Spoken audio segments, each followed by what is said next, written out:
वतन परस्ती क्या होती है? शहादत का जज्बा कैसा होता है? एक बानगी मंटो की इस कहानी में 1919 की एक बात। इस कहानी को आप हिंदी या अंग्रेजी में पढ़ना चाहते हैं तो सेटिंग्स पर जाकर सबटाइटल ऑन कर लीजिए। बात 1919 की है, जब रॉलेट एक्ट के खिलाफ सारे पंजाब में एजिटेशन हो रही थी। डिफेंस ऑफ इंडियाज रूल्स के मातहत गांधी जी का दाखिला पंजाब में बंद कर दिया गया था। पलवल में उनको रोक लिया गया और गिरफ्तार कर वापस बंबई भेज दिया गया। जहां तक मैं समझता हूं, अगर अंग्रेज ये गलती न कर तो जालियांवाला बाग का हादसा कभी न होता। क्या मुसलमान, क्या हिंदू, क्या सिख, सबके दिल में गांधी जी के लिए बेहद इज्जत थी। सब उन्हें महात्मा मानते थे। जब उनकी गिरफ्तारी की खबर लाहौर पहुंची तो सारा कारोबार बंद हो गया। यहां से अमृतसर वालों को मालूम हुआ तो चुटकियों में हड़ताल हो गई। 9 अप्रैल की शाम डॉक्टर सत्यपाल और डॉक्टर किचलू को जिला से निकालने का हुक्म डिप्टी कमिश्नर को मिल गया था। 9 को रामनवमी थी। जुलूस निकला, मगर मजाल जो किसी ने हुकूमत के खिलाफ एक भी कदम उठाया हो। लेकिन सर माइकल भी अजब औंधी खोपड़ी का इंसान था। उस पर बस यही खौफ सवार था कि ये लीडर महात्मा गांधी के इशारे पर हुकूमत का तख्ता पलटना चाहते हैं। जो हड़तालें हो रही हैं, जो जलसे होते हैं, उनके पीछे यही साजिश है। डॉक्टर किचलू और डॉक्टर सत्यपाल की जिला बर्दारी की खबर शहर में आग की तरह फैल गई। शहर कब्रिस्तान बन गया।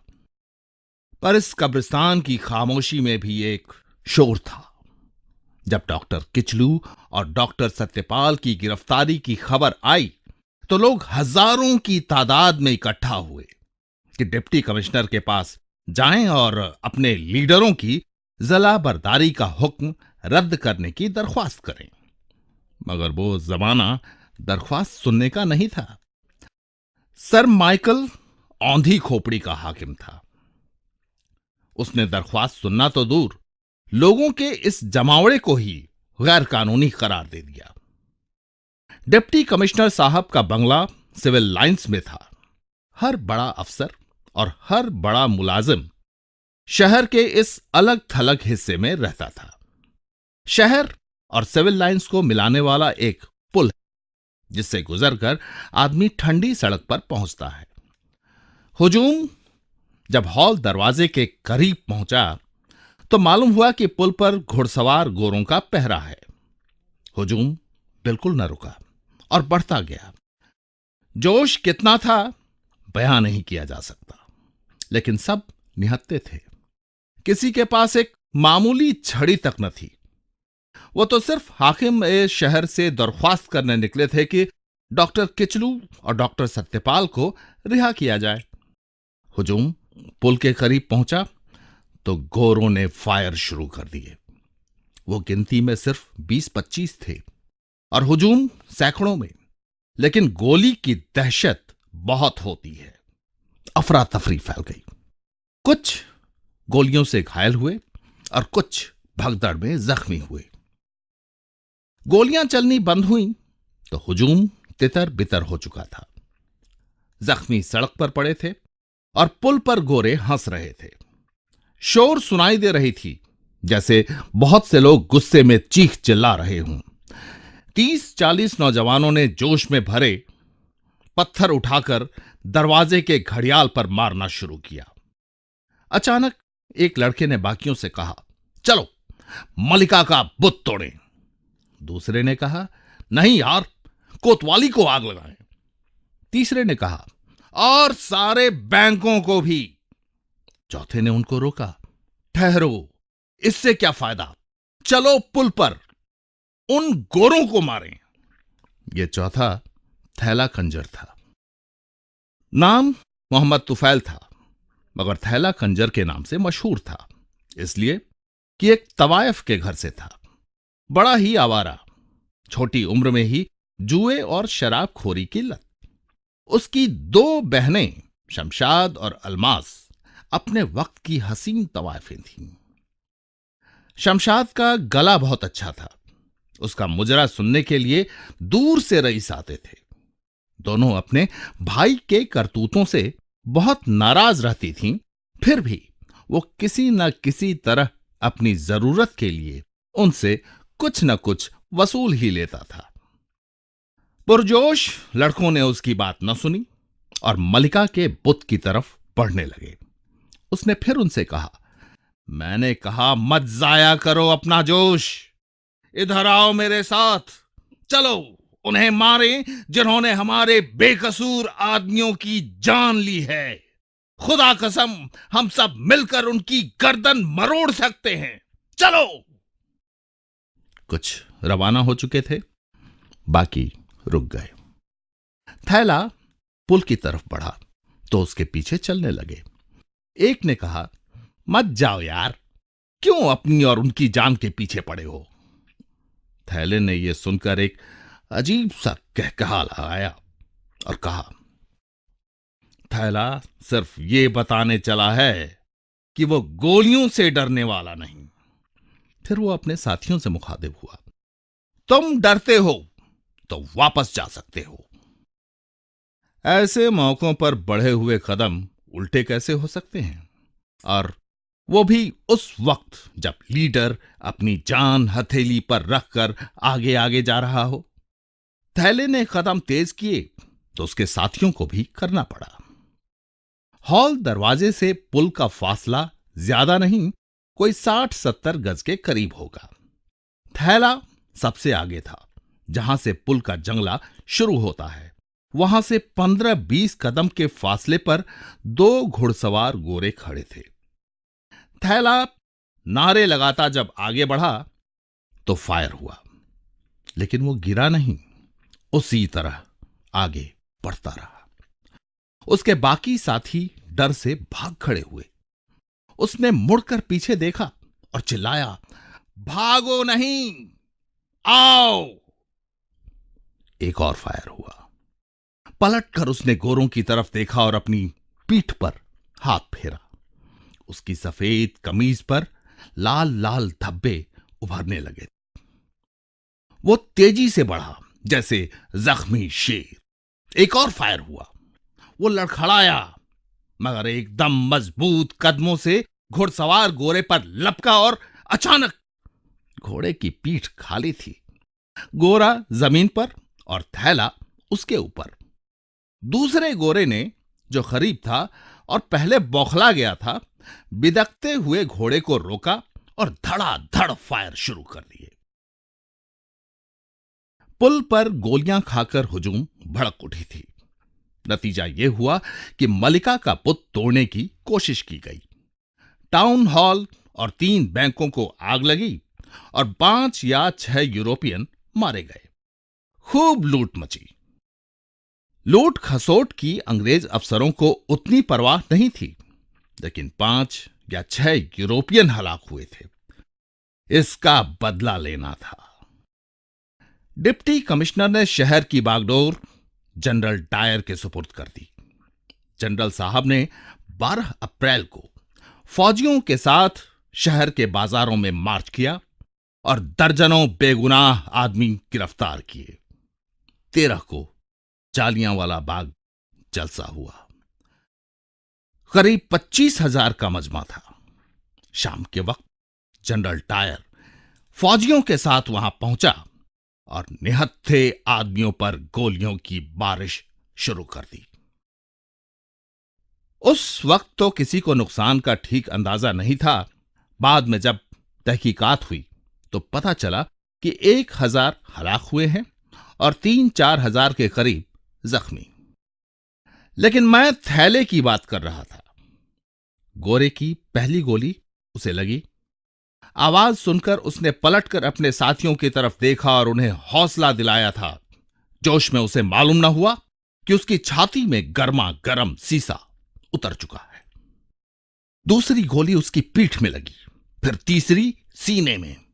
जब थैले की लाश गोरे से जुदा की गई तो उसके दोनों हाथ उसकी गर्दन में इस तरह जकड़े थे कि अलग नहीं होते। गोरा जहन्नुम में जा चुका था। दूसरे रोज जब थैले की लाश दफन के लिए उसके घर वालों के सुपुर्द की गई तो उसका बदन गोलियों से छलनी था। दूसरे गोरे ने तो अपना पूरा पिस्तौल उस पर खाली कर दिया था।